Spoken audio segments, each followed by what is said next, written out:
मामे तो सारा ठा ही रहा क्योंकि पहला मामा ते फिर भांजा लाओ भी मेरे वीरो सामने हलवारे वाला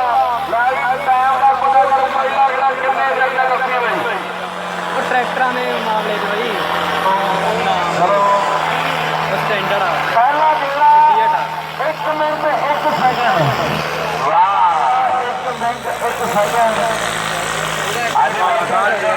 कहते भी नंबरा च आ रहा है और सेकंड जगह आ गया आवाज बदल गई पता नहीं की गल हो जाती है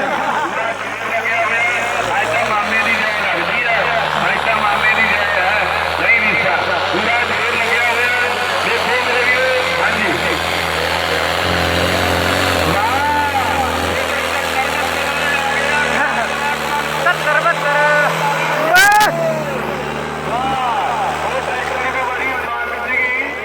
ਗੱਲ ਇੰਦੀ ਵੀ ਆ ਗਿਆ ਨੇ 70 72 ਉਹ ਲੱਗ ਨੂੰ ਪਤਾ ਮਿੱਤਰੋ ਵੀ ਕਿੰਨੇ ਚਿਰ ਚਾਹੁੰਦਾ ਪਹਿਲਾਂ ਹਾਲੇ ਚੱਲ ਟਾਈਮ ਨਹੀਂ ਆਇਆ ਜੀ ਹਾਂ ਹਾਲੇ ਕਹਿੰਦੇ ਪਹਿਲਾ ਨੰਬਰ ਰਹਿ ਗਿਆ 55 ਘੰਟੇ ਵਿੱਚ ਰੁਕੋ ਵਾਲੀ ਪਹਿਲਾ ਪਾਇਆ ਮੇਰੇ ਵੀਰੋ ਟਰੈਕਟਰ ਨੇ ਤੇ ਹੁਣ ਘੰਟੇ ਵਾਹ ਇੱਥੇ